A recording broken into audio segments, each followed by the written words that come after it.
Assalamualaikum warahmatullahi wabarakatuh.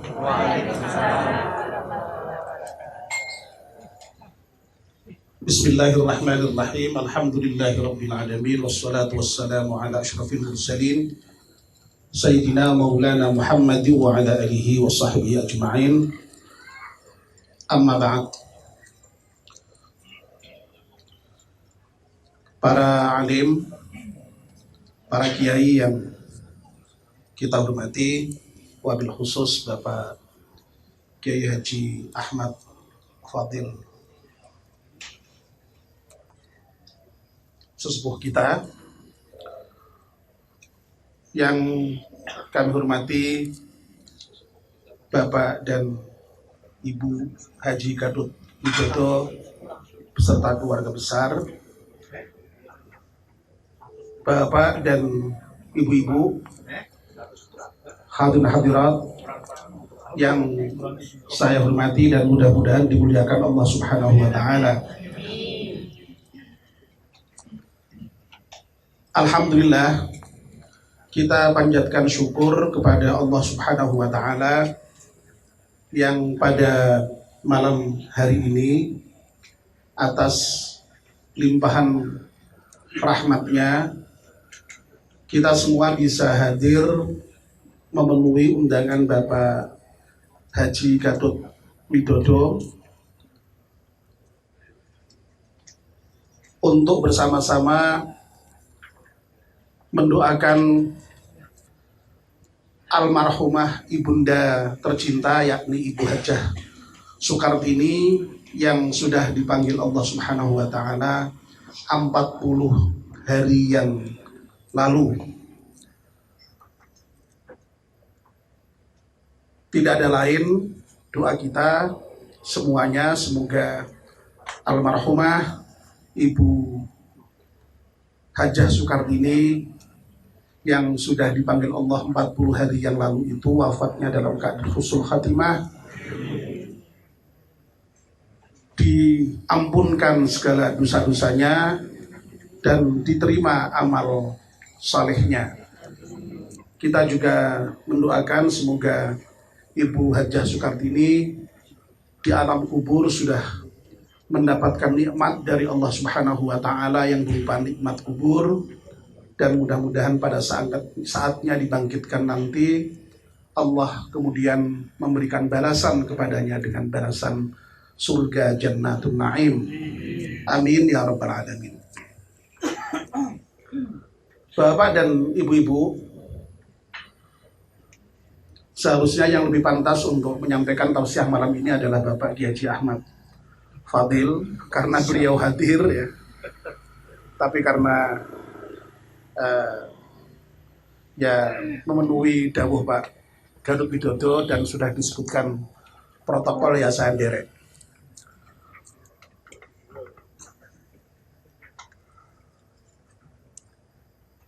Pada malam pengajian di tempat Ibu Ani Bambang Wibowo kemarin, saya menyampaikan salah satu doa yang tertera di dalam kitab Nasaihul Ibad. Allahumma la taj'alid dunya akbar hammina wa la mablagha ilmina.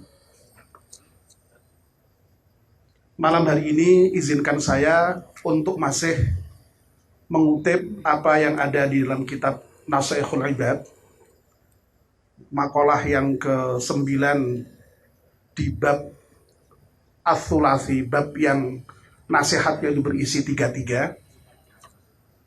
Yang ini merupakan nasihat malaikat Jibril kepada Nabi kita Muhammad sallallahu alaihi wasallam. Jibril menyampaikan nasihat kepada Muhammad sallallahu alaihi wasallam yang isinya ada 3. Ya Muhammad, hai Muhammad, aish ma syi'ta fa innaka mayyitun wa ahbib man syi'ta fa innaka mufariquh wa amal ma syi'ta fa innaka majziyun bih.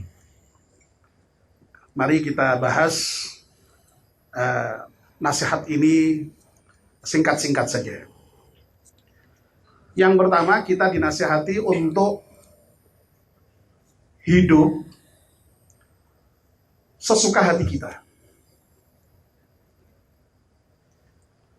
Tetapi nasihat untuk hidup sesuka hati kita itu kemudian diiringi dengan peringatan, tapi ingat loh, bahwa kamu nanti akan mati. Nah, ini sesungguhnya meskipun perintahnya itu untuk hidup sesukanya, tapi yang implisit di dalamnya sesungguhnya ya perintahnya ya, karena kamu itu nanti akan mati, ya kamu jangan hidup sak maumu, kamu jangan hidup sak kepenakmu. Ya. Karena apa? Ya karena kita akan mati itu. Dan kita sudah mendapatkan pelajaran dari banyak saudara-saudara kita bahwa memang kematian itu pasti, hanya tinggal menunggu waktu saja. Nah, dengan kata lain justru nasihat yang memerintahkan kita untuk hidup sesukanya itu ya, yang ada di balik itu karena kita akan menghadapi kematian, ya justru seharusnya hidup itu jangan sesukanya, melainkan harus kamu betul-betul gunakan untuk menghadapi kematian itu.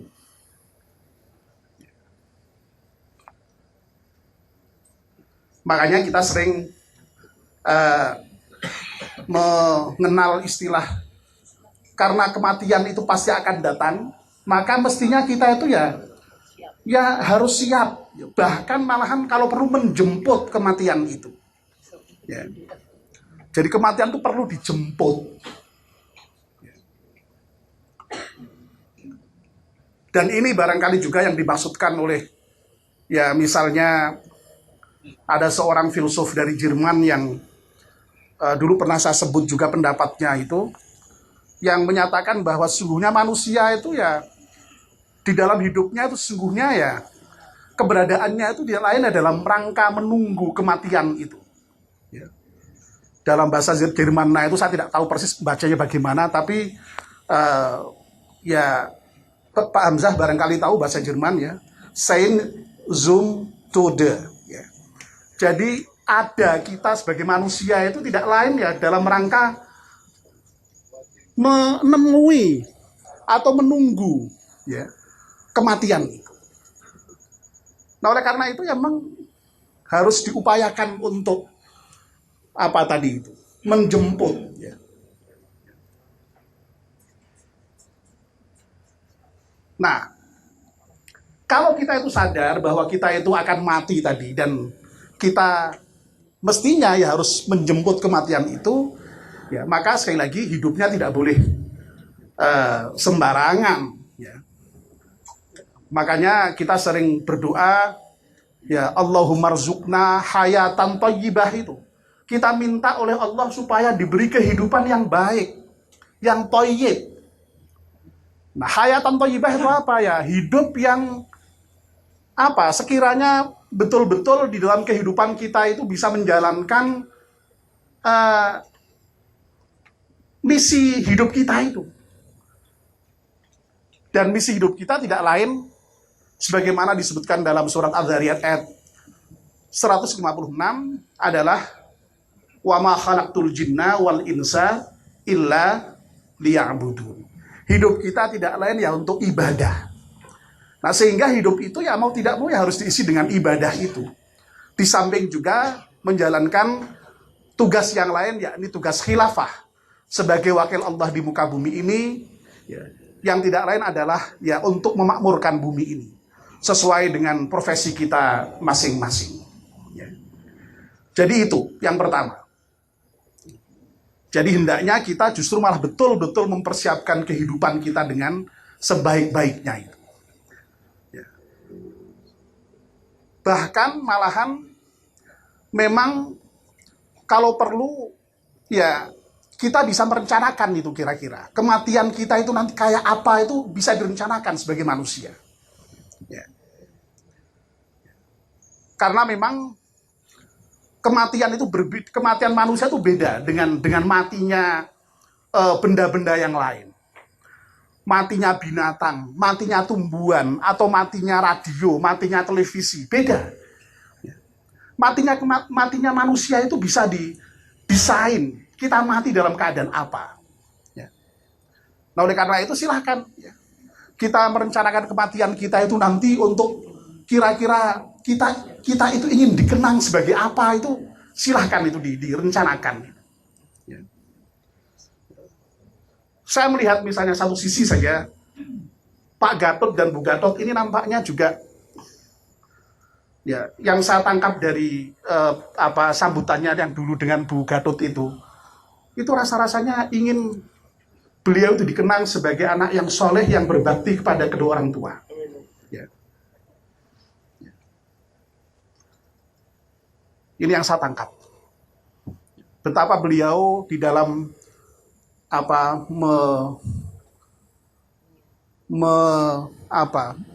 menghadapi Ibu Hajah Soekartini tuanya itu sedemikian rupa, ya ditunjukkan tuh rasa kasih sayangnya. Maaf juga, saya kemarin nggak tahu ada yang bisi-bisi dengan saya. Pak Gatot itu orang yang sangat cinta dengan tanaman, ya. Dan nampaknya beliau itu mempersiapkan juga dalam menyambut kematian ibunda itu sampai rela menghilangkan sebagian tamannya ini, kemudian dibuat tempat yang seperti ini. Saya tidak tahu kemarin ada yang bisik-bisik pada saya. Nah sekarang ini malah hebat lagi ya, diberi bukan itu korden ya seperti ini. Ini dalam rangka menghormat tamu yang mendoakan ibunya. Ini saya kira memang ada niat untuk itu, kepingin itu ya. Nah silakan bapak-bapak, ibu-ibu, ingin nanti wafat dikenang sebagai apa? Ya bisa mungkin ya karena kita punya yayasan yang punya panti asuhan, mungkin ibu-ibu, bapak-bapak ingin dikenang nanti, saya ingin dikenang sebagai orang yang sangat peduli dengan anak yatim. Nanti mungkin bisa ibu-ibu, bapak-bapak ingin dikenang sebagai orang yang ahli jamaah di masjid, atau yang lain-lain ya. Yang intinya semuanya itu ada dalam rangka untuk agar supaya kita ketika wafat itu dalam keadaan husnul khatimah ya. Dan upaya-upaya untuk itu sekarang banyak diusahakan orang ya. Termasuk salah satunya itu Pak Rizza Abdullah ya, yang mengajar kita setiap Ahad Wage malam itu ya. Ini beliau sedang mendirikan pondok pesantren Husnul Khotimah. Ya, pondok sepuh. Silakan nanti bapak-bapak yang memang sudah sepuh, kalau kepingin menjemput kematian dengan Husnul Khotimah, mondok di pondoknya Pak Rizza Abdullah itu. Ya. Ya, di Kendal rencananya. Sudah beroperasi. Nah, ini saya sampaikan ada kaitannya dengan Pak Rizza, memang sekaligus mohon dipamitkan. Ya, karena beliau itu sekarang punya pondok di Kendal itu, sementara beliau itu waktunya di Semarang terbatas. Kalau selama ini ketika datang di Semarang itu hari Ahad siang di Masjid Kauman dan malamnya di sini. Nah untuk selanjutnya Ahad siang tetap di Kauman tapi langsung ke pondok pesantrennya. Sehingga dengan sangat mohon maaf Pak Rizza mulai bulan ini sudah tidak bisa lagi mengajar kita setiap Ahad Wage malam. Namun beliau masih memberikan kesempatan bagi bapak dan ibu-ibu yang memang masih ingin mendengarkan pengajiannya Pak Rizza bisa hadir di Masjid Kauman setiap Ahad siang. Nanti jamnya apa bisa menyusul kita beritahukan. Ahad ba'da zuhur ya, ba'da zuhur. Ya, saya sampaikan kepada Pak Rizza ya kita sebenarnya gelo ya Atas nama jamaah juga saya sampaikan kita terima kasih atas jasa baik Pak Riza selama ini, dan kita juga mendoakan mudah-mudahan apa yang dirintis Pak Riza itu berhasil dan barokah. Amin ya rabbal alamin. Yang kedua, nasihatnya adalah wa ahbib man syi'ta fa innaka mufariquh. Cintailah olehmu siapa saja sesuka hatimu, semaumu. Tapi lagi-lagi ini nadanya juga kayaknya ngelului. Soalnya apa? Di akhirnya diingatkan fa innaka mufariquh. Ingat bahwa sesungguhnya kamu nanti akan berpisah dengan apa yang kamu cintai itu. Artinya apa ini? Artinya ya janganlah kita itu mencintai seseorang dan atau apa saja ya, itu banget begitu loh. Ya.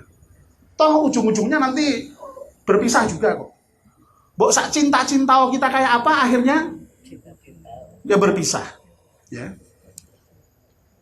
Orang tua mbok dicintainya kayak apa, Pak Gatot, ternyata bagaimana juga akhirnya berpisah. Istri atau suami, mbok kita cintanya setengah mampus, ya, akhirnya juga berpisah. Termasuk juga yang lain-lain yang kita cintain pun juga akhirnya kita tinggalkan kok. Termasuk harta benda. Jadi jangan cinta-cinta amat lah. Wong amat aja enggak juga begitu cinta kok ya. Karena apa ya? Karena kita akan berpisah. Ya. Kan ada itu pengandikan yang mengindikakan bahwa kalau kamu mati itu nanti akan diantar oleh 3 hal ya. Apa saja itu? Ya keluarga, istri, anak, saudara, tetangga, handetolan, lalu ya harta juga ada yang ngantarkan, kan sekarang naik mobil mestinya ya, atau paling tidak ya naik apa begitulah, ambulan begitu, atau kerendo begitu, dan amal. Yang 2, pulang. Jadi mbok cinta kayak apa yang katanya sehidup semati itu, ya. Jadi mati bareng itu katakanlah. Ternyata ya paling banter ya sampai di kuburan itu gitu. Setelah itu pulang, harta ndak ada yang ikut, kembali juga. Tapi satu yang ikut menemani, apa itu? Amal saleh.